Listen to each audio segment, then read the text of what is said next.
마무리를 짓고 본 질의하겠습니다. 저는 그래서 금융은 산업이 중요한 게 아니고 국민의 생활을 안전하는 금융 소통을 어떻게 잘 시킬 거냐. 그래서 경제가 잘 들어가게 할 거냐. 하는데 관점을 가지고 앞으로 큰 틀에서 금융 수장으로 임해 주시고 답변도 해 주시기를 바랍니다. 질의 드리겠습니다.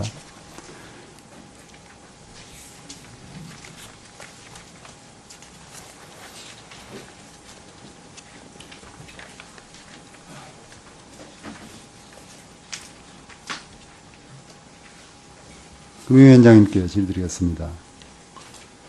현재 가계부채가 1260조인데 그 절반이 지금 주택담보대출 아니겠습니까? 네, 그렇습니다. 그런데 현재 지금 빚을 못 갚으면 주택담보대출로 빚을 못 갚으면 집만 날아가는 게 아니고 그 사람의 모든 소득이 다 함께 날아가는 구조로 지금 담보가 돼 있죠. 예, 뭐 그래서 소구제도 예. 적용하고 있습니다. 제가 예전 질의 때 유한 책임 제도로 갔으면 좋겠다고 질의를 한 적이 있습니다. 그 우리나라에서도 일부 지금 국토교통부 주도로 연소득 3천만 원 이하 무주택 가구 대상으로 한계적으로 지금 실시하고 있죠. 디딤돌 대출로. 네, 그렇습니다. 비소구 예. 대출로 저는 일부 시범사업을 근본적으로 은행들이 제대로 된 평가를 해서 대출을 해주고 그 대출된 담보물 그것만 대출에 책임을 지게 해야 된다고 생각합니다. 그래야 은행들도 더 조심스럽게 평가하고 대출에 더 신경을 써서 많은 부실이 일어나지 않게 해준다고 보고 그것도 결국 한국 경제 전체에 위기를 가져오지 않는다고 생각합니다. 이제라도 유한대출 책임제도에 대해서 한번 적극적으로 생각해 보실 여력이 있으신지 간단하게 답변을 좀 해주시면 고맙겠습니다. 예, 뭐 의원님 말씀하신 대로 소구하지 않는 즉 유한해서 주택에 대해서만 유한해서 책임지는 대출의 장점이 물론 있습니다. 한번 적극적으로 해봅시다. 그런데 이렇게 되면은 사실은 관련한 여러 가지 비용들이 많이 발생을 합니다. 또 은행이 대출을 또 특히 어려운 계층을 중심으로 해서 피할 수도 있는 이런 소재. 어려운 계층이고요. 예. 지금 어려운 계층만 주택담보대출을 가져가는 게 아니잖아요. 아니 그런 부작용이 있을 수 있다. 2주택, 3주택도 있잖아요. 네. 뭐 하여튼 적극적으로 앞으로 우리가 이 부분에 대해서 좀 우리 금융위에서 논의를 해주시기 바라고요.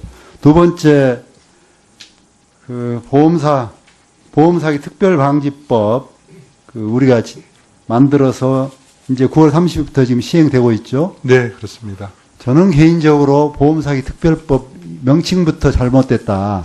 그때 반대를 했습니다만 선거 치르느라고 아마 그때 열심히 참여 못해서 통과된 것 같습니다. 저는 이거 논리 자체에 우선 논리 자체에 문제가 있다고 생각합니다. 민간보험은 민간보험사가 책임지고 보험에 가입시키는 겁니다. 그렇죠? 그래서 이익과 손해를 보험사가 책임지고 보는 겁니다. 설령 어떤 사기가 일어나도 본인들이 평가해서 그걸 미리 예방하고 잘못되면 본인들이 민사소송에서 청구하면 됩니다. 그렇죠? 근데 이제 이 법이 만들어짐으로 해서 어떻게 되냐면 사기라고 그 판단을 보험사가 합니다. 그래서 이걸 금융위에다가 신고를 해서 금융위가 문제가 있다고 생각되면 심평원이나 국가기관이 또는 심하면 범죄행위가 있다고 생각하면 국가기관이 형법이나 형사소송을 고발을 해야 되죠. 현재 구도가 그렇게 돼 있죠. 네. 국가기관이 민간보험회사의 업무를 지금 심평원과 금융위가 지금 떠맡고 나쁘게 말하면 대행까지 해주고 있습니다. 이 법구조 자체가. 보험사기 특별방지법에 심평원이 심사하는 내용이 들어가 있는 건 아니고요. 심평원이 평가를 다시 해줘야 되잖아요. 예. 이 적형성에 대해서. 이 법의 취지는 당시에 19대 국회에서 워낙 보험사기가 연간 한 6천억 이상이 날 정도로 대규모가 되니까 선의의 피해자가 생기고 이런 것들을 줄이는 것이 전체 국민, 즉 3천만이나 가입하고 있습니다. 예, 조금 이따 또 발언하시고 제가 예. 그냥 마무리 짓게 하겠습니다. 또 가입자 입장에서 보면 위축되는 거죠. 지금 내가 오늘 사례는 못 가지고 왔습니다만 이전에도 수년이 지난 후에 보험 사기라고 해서 민사소송을 청구해서 이미 다 보험 돈은 받아 써버렸는데 물어내는 경우가 있습니다. 민사에 져가지고 앞으로 이런 일이 일어나지 말란 법이 없습니다. 그래서 이 가입자들이 위축되고 피해를 보는 경우가 생기고요. 의료기관은 이제 심평원의 평가뿐이 아니라 보험사의 평가까지도 민사소송까지도 함께 고려하면서 이제 지적을 해야 되는 의료 진료의 위축이 온다는 것입니다. 그래서 이 법이 이제 시행되기 시작이니까 철저히 사례를 충분히 쌓으시고 무분별하게 보험사가 이것을 남용하지 않게 감독해 주셔서 이 국가기관이 민간보험을 책임져야 하는 두 번째, 보험 가입자들을 훗날 엉뚱한 피해를 당하게 하는 문제, 의료기관이 의료를 진료를 위축당하게 하는 문제, 이런 문제가 발생하지 않도록 감독해 주십니다. 예, 이 법 자체는 어쨌든 말씀드렸듯이 선의 제3자들이 보험료 인상으로 받게 되는 피해를 방지하고자 하는 취지로 만들어졌고 그 법의 내용도 보면은 보험 사기를 이유로 해서 보험사들이 보험금의 지급을 거절하거나 혹은 유예하지 못하도록 하는 장치를 두고 있습니다. 의원님께서 우려하시는 부작용도 있을 수 있는 만큼 이 법 시행에 앞으로 추이를 봐가면서 만전을 기하도록 하겠습니다. 예, 이하경 의원님 수고하셨습니다. 다음은 국민의당의 존경하는 박선숙 의원님 질의해 주시기 바랍니다. 질의에 앞서서 산업은행장님께 질의가 있으니까 마이크를 좀 드리시죠.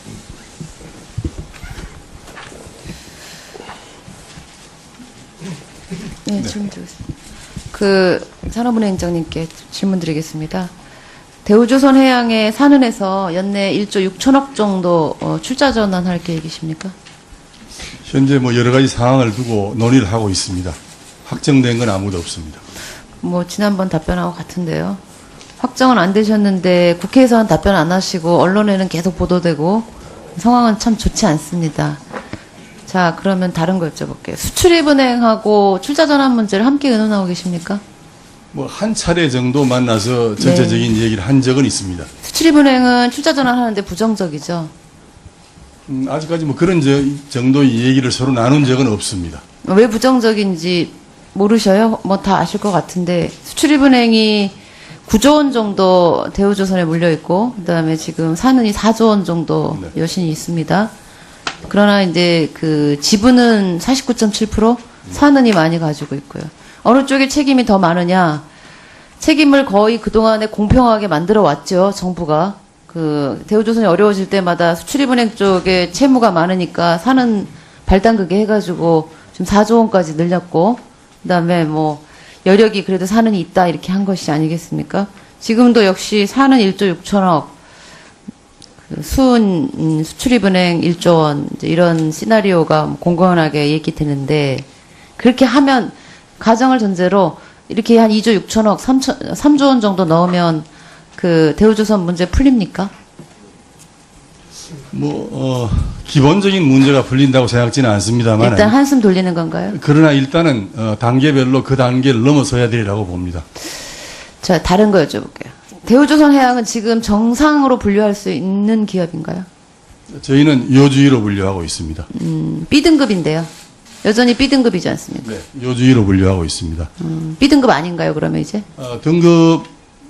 등급의 문제는 트리플 C, 트리플 C 등급입니다. C로. 네.